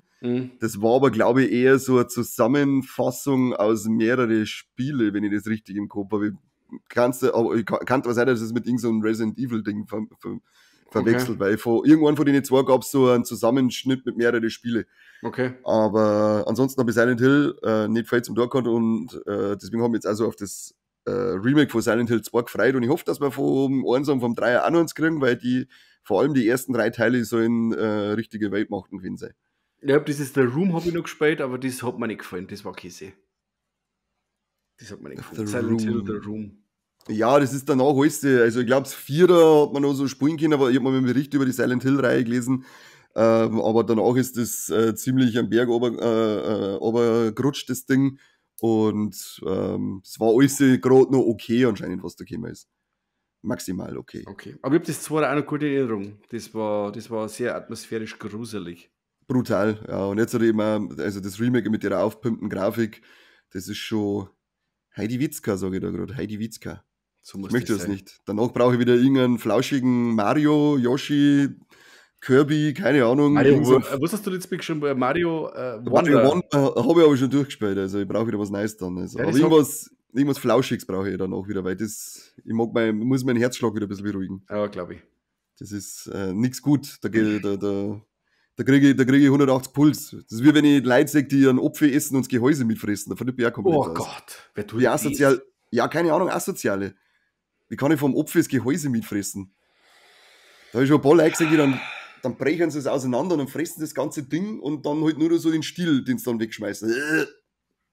Was Ich krieg schon, Also wenn, dann könnten sie den Stiel auch fressen. Gell? ja, wenn dann schon ganz erstens Ja, mal das ist mir nämlich wieder so Larifari-Geschichte. Aber ich kriege ja schon das Spein, wenn ich 2 den Apfel reinbeiße und ein bisschen an das Gehäuse und ich komme, dann hebt's mich schon. Und der andere beißt da genüsslich rein, als wäre es das Backenfleisch vom Fisch. Ich beiße von Äpfel gar nicht mehr ab. Ich schneide bloß noch her. Ja gut, ich bin jetzt 40. Ja, ich bin halt nicht 4 und auch noch nicht 40, deswegen kann sie nur Ja, essen ich wie ein bin normaler Erwachsener. 40 und schneide es Ja. für einen 3-Jährigen her, also passt es Und wieder. du isst es aber. Ich isst das, ja. Ich sag, Papa, krieg einen Apfel. Na! Harpens! Da vorne ist Reihe 3 mit den Äpfeln, schau, dass du abhaust. Lieblingskind. Ja, aber echt. Elias, da gehabt den Apfel hergeschnitten. Na, das war noch, also Silent Hill. Ich wollte zwar eigentlich einen Talkthrough mitnehmen, aber habe mir gedacht, na, das ist jetzt so brandheiß in meinem Kopf drin, das muss ich da mal einer scheißen. Du hast sonst nichts, richtig? Ja, ich hab nur 1 Film. Ja, verzeih. Also gleich nochmal. Nochmal. Direkt 2 Sachen. Spinnst du? Bitte, das ist ja direkt. Boy Kills World habe ich mir noch angeschaut. Ah, Nach Nosferatu habe ich einen leichten Bill Skarsgård Hunger gehabt. Crush wolltest du sagen, Und oder? na Hunger, weil ich bin richtig, vor allem jetzt an den Bill Boy Kills World 6, da möchtest du schon reinbeißen. Ist er schon fein trainiert, der liebe Herr Skarsgård. Ja. Hast du dann The Crow auch schon gesehen? Den habe ich leider noch nicht gesehen. Okay. Der ist nämlich nur zum Kaufer drinnen und zum Leicher. Und da haben wir gedacht, du Teufel, du kommst sicher nur in die Prime-Deals rein für 1 Euro. Ja, sicher. Ich glaube, dass der bald umsonst drin ist. Ja, Genau, Netflix die oder Prime-Deals in irgendwie der Regel dann. Ja. Aber ja, Boy Kills World fand ich cool. Kann ich als Warleck, ja, ich nehme ihn auch direkt als Warleck. Vielleicht ein kleines Breckerl unterm Leck, aber er klangt nur einer für das Ding. Ich habe da viel Spaß mit dem Code, weil er ist halt völlig stupide. Da ist nicht viel Story dahinter. Die Story, die er mir erzählt, die ist halt so zweckdienlich. Völlig okay. Kleiner, netter Twist, sage ich mir am Ende noch dabei. Der stimmt, Aber- der war cool. Der ist cool, aber ansonsten halt, ich finde die Choreografien finde ich geil, wie es kämpfen, der ist schön blutig, es gibt immer auf die Fresse, ich fand das auch cool mit dem, dass er taub ist und sie halt alles im Off mitkommentiert, Mhm. vor allem dann der Kniff mit dem anderen, der anscheinend nuschelt und darum versteht er nicht gescheit, das fand ich ganz witzig. Der Corby meldet Um sich, was geht's denn in dem Film? ja, Kämpfer dann halt, habe ich ja schon gesagt. Der Boy, der Bill Skarsgård, zieht los, um irgend so eine komische Tussi umzubringen, die seine Familie getötet hat. Und er ist im Wald vom Schamanen ausgebildet worden. Das ist einer von den zwei so Raid-Typen, der Genau. Langhaarige.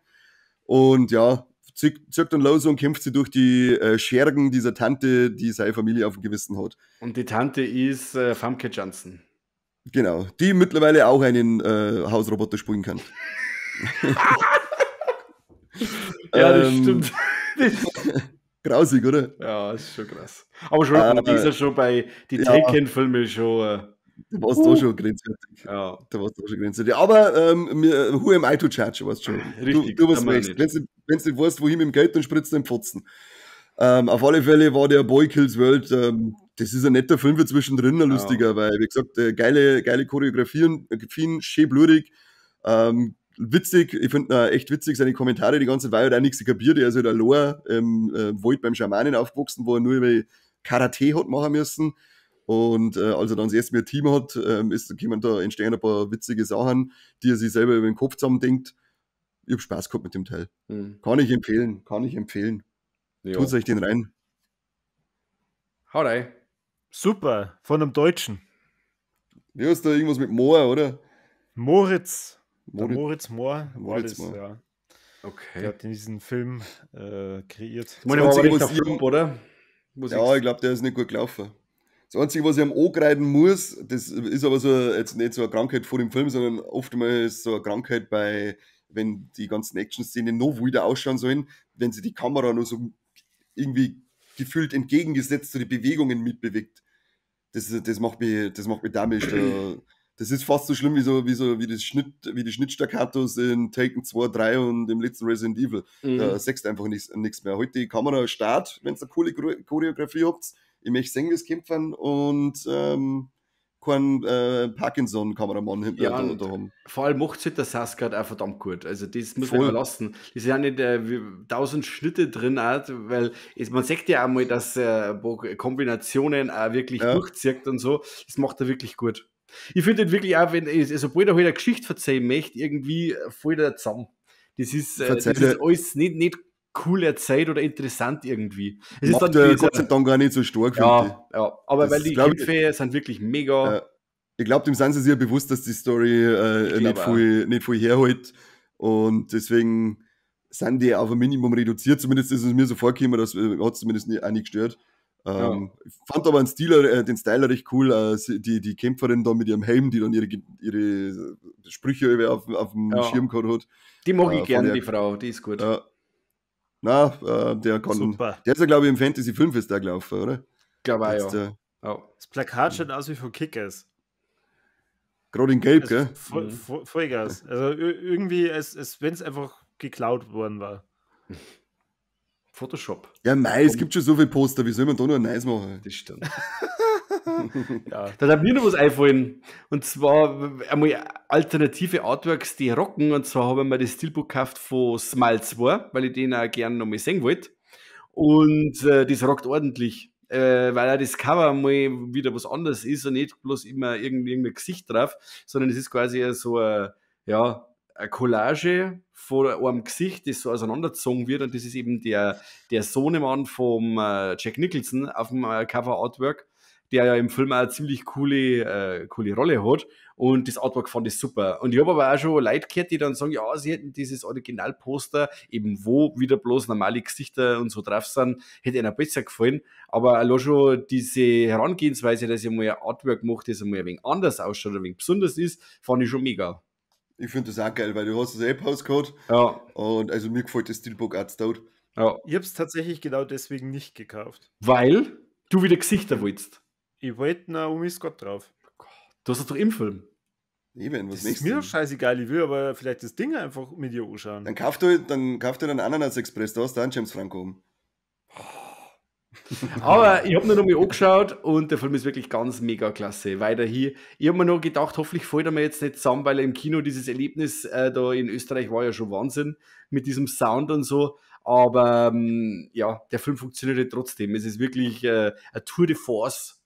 Eine richtig krasse 2 Stunden habe ich da wieder gehabt. Und seitdem läuft bei mir, wenn ich sage dann, Alexa, spiel wieder Sky Riley. Oh yeah, ich spiele Smile 2 Soundtrack Sky Riley. Und dann I need a new brain.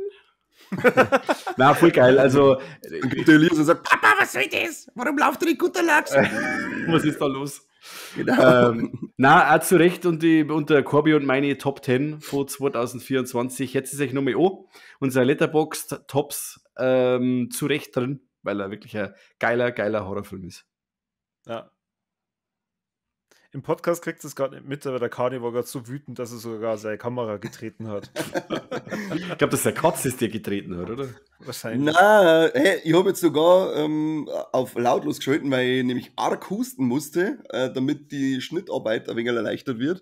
Und als hygienischer Mitbürger habe ich mir natürlich die Hände vom Mund gehalten und beim Obertor bin ich am Kabel vom Kopfhörer hängen geblieben und dann hätte ich bei dem ganzen Laptop vom Tisch geschmissen. Also, ich habe Angst, dass ich da auf diesen Knopf drücke und dann, dass ich dann nie mehr in die Aufnahme mit einfinde. Wahrscheinlich drücke ich drauf und dann bin ich weg. Ich weiß jetzt schon. Ich spiele 2 Buttons, einmal ein Lautsprecher und ein Mikrofon. Ich weiß jetzt schon nicht, auf was ich drauf Wo drücken jetzt muss. einen Lautsprecher ins Mikrofon, du Vollidiot. Ich weiß jetzt schon nicht, wo ich drücken muss. Ich bin 40, helfen Sie mir über die Straße. Ja, genau. Bitte helfen Sie mir. Ich bin in Gefahr. Bitte helfen Sie mir. Ich habe gerade meinen Daumen in meiner Hand jetzt weg, Daumen in der Ja, Hand. genau. Da haben wir schon wieder podcastische Gewalt haben wir hier schon wieder. Nein, ich weiß genau, das darf bei mir nicht funktionieren. Dann sagt mein Computer, du hast was versteht. Genau. Du hast das Zauberwort vergessen. Genau. Ja. Corby. Corby, hast du auch noch was dabei? Du Das bleibst würdet ihr jetzt gerne wissen. du bleibst im Hintergrund versteckt und lass die anderen Leute 2 Sachen verzeihen. Das ist mysteriös. Was Und ist da los? Ich bin noch nicht ganz fertig mit dem, aber ich bringe es jetzt gern schon mal mit. Ich schaue mir alle 5 Jahre Kenny vs. Benny an. Es ist jetzt wieder mal die wunderbare Zeit, wo ich mich vom Kenny Hodson Spencer Rice verzaubern lasse. So wie ihr zwar schaut, habt ihr anscheinend noch nie was da verkehrt. No. ich hab's auf Letterboxd gesehen, da glaube ich, hast du irgendwas bewertet davon und haben mir dann gedacht, was schaut denn schon wieder für ein Scheiß an? Ach, das war Doku, tatsächlich. Kenny vs. Benny ist, sagen wir halt tatsächlich wieder im Reality-Comedy-Bereich. Und zwar sind es 2 beste Freunde, die verschiedene Competitions gegeneinander machen. Unter anderem, wer kann mehr Bier trinken, wer ist der bessere Schauspieler, wer kann mehr Frauen küssen, wer kann länger nackt sein. Und, Wir kann länger nackt sein. ja. Was ist denn schon wieder los? Die sind in einem Haus, jeder hat sein Kamerateam und sie betteln sie dann da praktisch. Und der Spenny ist so ein ganzer, der will eigentlich alles immer korrekt machen. Es gibt eine Folge, da geht es darum, wer kann die meisten Verbrechen begehen, ohne dass sie erwischt werden. Und der andere, der Kenny hat in der Zeit, wo der Spenny erklärt, was er jetzt gerne machen würde, schon 10 Verbrechen begangen. Und was für Verbrechen dann? Ja, halt so Ordnungswidrigkeiten. Auch im Auto zum Beispiel halt ohne Schuhe fahren, halbnackt fahren. Der will nicht halber knockert von. Nein, in manchen Ländern nicht. Ich glaube, in Deutschland ist das nicht erlaubt. Aber ich bin mir nicht ganz sicher. Irgendwann haben wir Vermummungsverbot. Auf jeden Fall, seit kurzem lädt der Kenny Hotz die erste Staffel auf YouTube kostenlos hoch. Deswegen könnt ihr alle in den Genuss kommen, das sich mal reinzuziehen. Ihr habt da sehr viel Spaß. Jesse hasst's wie die Pest, weil der Kenny oftmals sehr viel cheatet. Und dann der Spenny eigentlich nie eine Chance hat. Also das ist eigentlich ja gerade das Witzige an dem Ganzen, weil es wäre ja langweilig. Und vielleicht habt ihr schon mal Schmarrn anders, Elton vs. Simon Ja, mitbekommen. Also das ist praktisch die Adaption von Kenny vs. Spenny. okay. Genau. Und eigentlich ja fast alle Folgen von Elton vs. Simon basieren auf Folgen von Kenny vs. Spenny, leider sogar mit den Twists. Okay. Also die haben sich diese Folgen angeschaut von Kenny vs. Spenny und haben dann einfach die Cheats vom Kenny nachgemacht. Das ist aber schon eine lausige Nummer, oder? Das klingt irgendwie deutsch, oder? Ja, noch gemacht. Ja, genau. Das hat einen bitteren Beigeschmack, wobei ich einen Gose Johann immer sehr gern mag. Beide Gose Johanns. Ja, Ich ja. bin durch- Ich glaube, das hat auch der Elton nachgemacht. Ich Der bin große Johann hat durch- nichts dafür können. Ja, der ist Nein, mit der Waffe der Simon, gezwungen worden. der Ja, Simon schon. hat schon die mehreren Sachen vom Kenny nachgemacht. Ja, weil sie im Skript für ihn so Ja. gestanden sind. Er musste Also, nachmachen. Er Er musste, mu- genau. Ich wurde gezwungen. Ja. Ich kann es dir empfehlen. Ich habe immer sehr viel Spaß dabei. Es sind ein paar skurrile Competitions dabei, wie zum Beispiel, wer kann länger einen toten Oktopus auf dem Kopf tragen. Wow. Komm, ich habe da eine ganze Tasche Filme schon wieder geschenkt zum Geburtstag. Hör auf! Ich schau mir Hör so einen endlich Scheiß an. einmal auf! Der Rückkehr der Zombies. Absurd. Was ist denn los? Schau das halt endlich einmal an. Ich muss erst noch Kenny vs. Benny fertig gucken. Das ist unfassbar. Mike, du sollst jetzt eine Sachen mir schenken. Ich habe kurz nach dem Geburtstag, da sind sie besser aufgekommen. Ich schaue es mir Ja, an. aber die du hast doch Sachen. den Shit doch sowieso daheim, aber er braucht ein Nein. bisschen Kultur. Absurd habe ich ihm noch nicht. Du hast doch keinen Absurd. Okay. Macht Nur die Alben.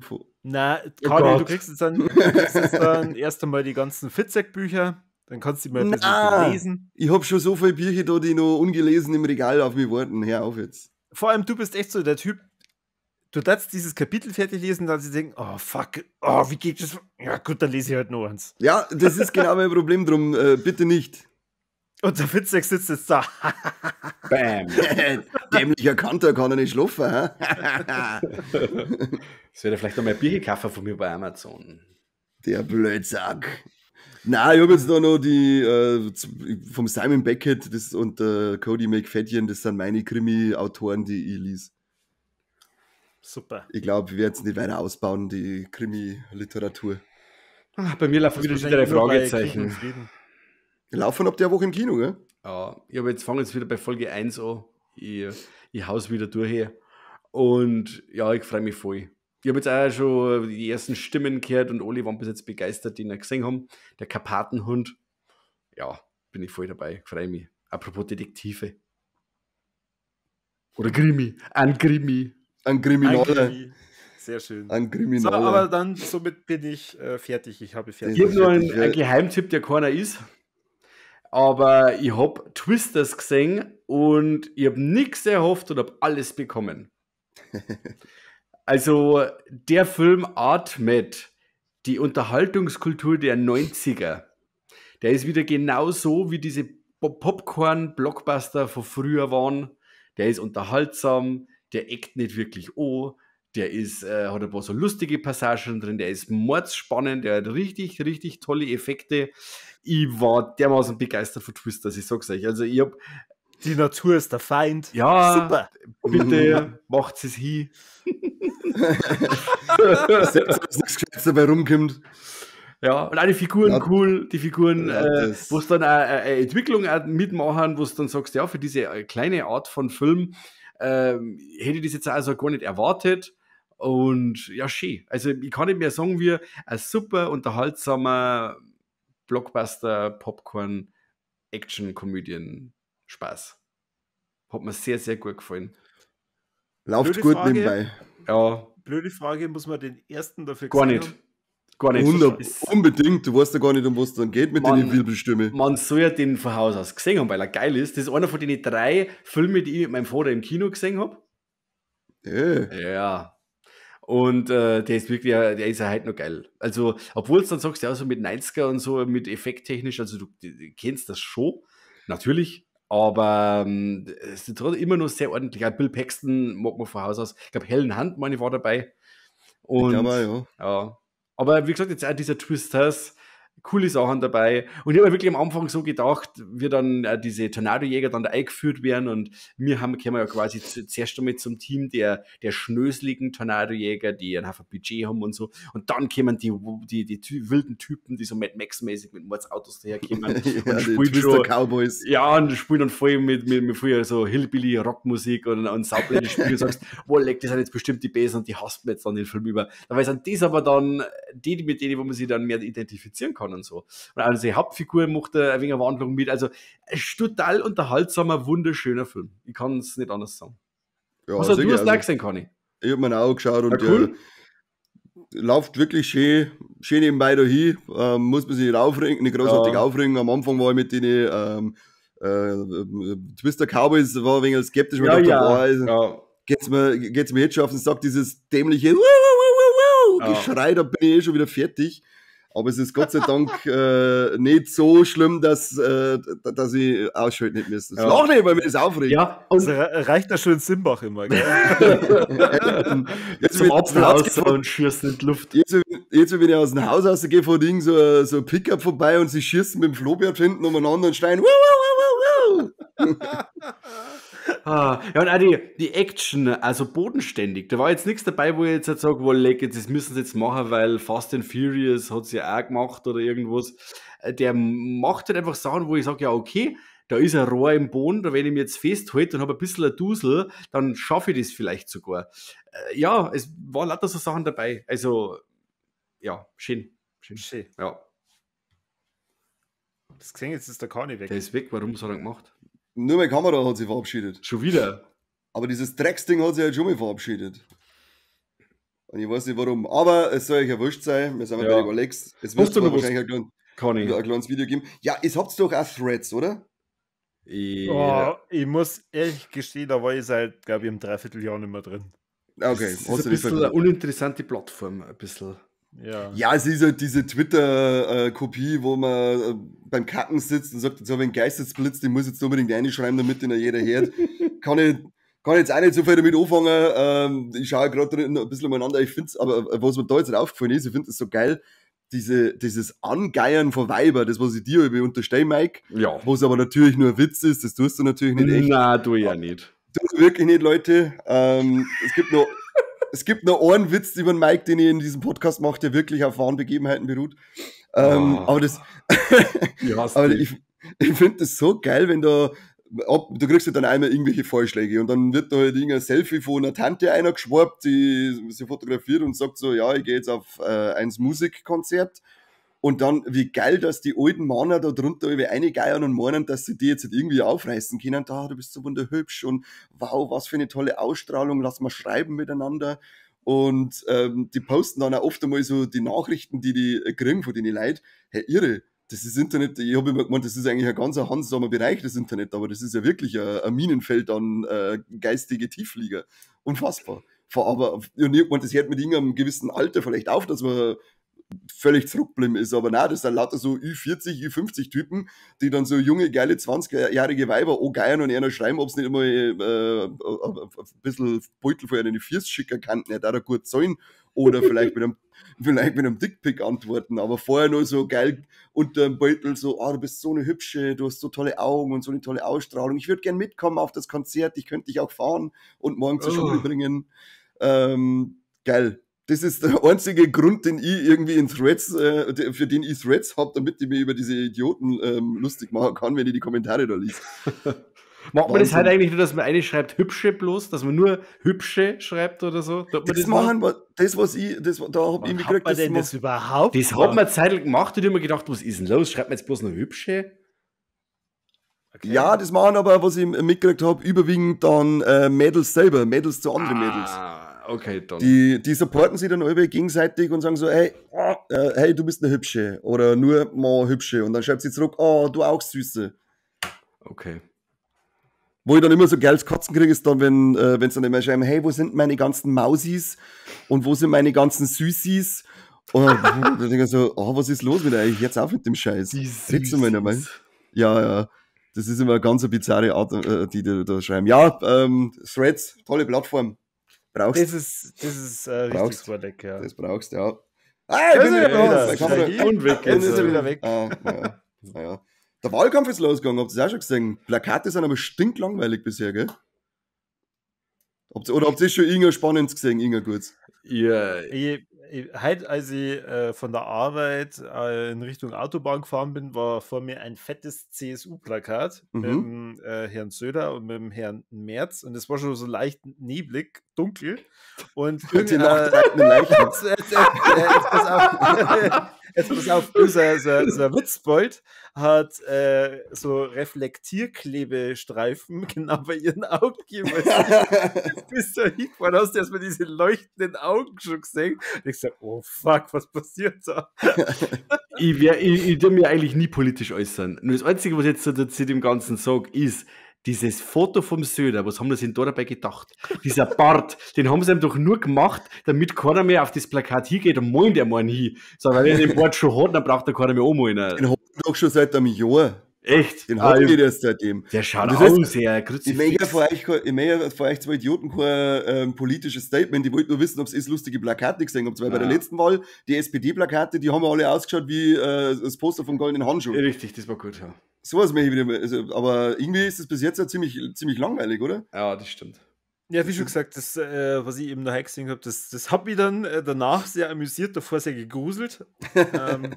Aber ich finde den Bart vom Söder schon lustig. Also, Ja, das muss lustig, man ehrlich aber- sagen. Ich hab Wie der Witz, da war ein Festel und dann kommt irgendein Spasti auf das Festel, den keiner haben mich und der mich cool sein, mich auch Bong rauchen und dann hast du ihm vorher Bong mit Schurgrim eingeschmiert. So schaut er jetzt nicht aus. Das schaut aus wie der Röhrig, wenn er fertig ist. Nein, ich finde, ich glaube, er hat das gemacht, weil er sich denkt, ja gut, wenn ich mit dem Merch auf einem Plakat drauf sein möchte, dann aber vielleicht nicht so, dass wir die Leute gleich erkennen. Sie geschaut uns, das kann auch sein. Ja. Ich weiß jetzt nicht, wer von denen zwei sich mehr schauen muss auf diesem Plakat, und dass er mit dem anderen gesehen wird. Aber wenn wir schon bei Bärte sind, dann bin ich gespannt, was der Musk als nächstes für ein Board haben wird nach seinem Auftritt. Das ist ja. Ich habe einen Tipp, er ist quadratisch. Praktisch gut. Habt's noch irgendwas, Männer? Na, Wisst's noch was? Mike, moderier ab. Ich? Okay. Ja. Gut, dann haben wir es diesmal wieder mit unseren Rolex zum Januar 2025. Es war mir ein Fest mit dem Kane und dem Immer. Corby Mhm. und mit mir. Und wir hören uns wieder demnächst. Dort bei uns einmal alle Glocken drücken, die es so geht. Verfolgt uns auf den sozialen Netzwerken. Macht ein YouTube-Abo. Weiß nicht, wie das geht oder ob man sowas machen kann, aber ich habe es gehört, dass man das machen soll. Und das macht es jetzt auf alle Fälle auch. Dazu ein paar Sachen von uns kommentieren und teilen. Und wir hören uns bald wieder. Servus Genau. und habe Dere. Und wenn ihr Glück habt, revoir. dann sekt's an Kane in der zweiten Staffel von Love is Blind. Hast du da echt angemeldet? Der Bauer sucht Frau, haben sie mir nicht genommen, jetzt habe ich es da probiert. Ja. Der Corby hat gesagt, wenn er die Gutterlachs-Karten kriegt vom Kane, dann melden er eher an bei Love is Blind, oder? Bin ja schon zuvor gekommen. Vielen Dank fürs Zuhören und bis zum nächsten Mal beim besten Podcast der Welt. Wiederschauen.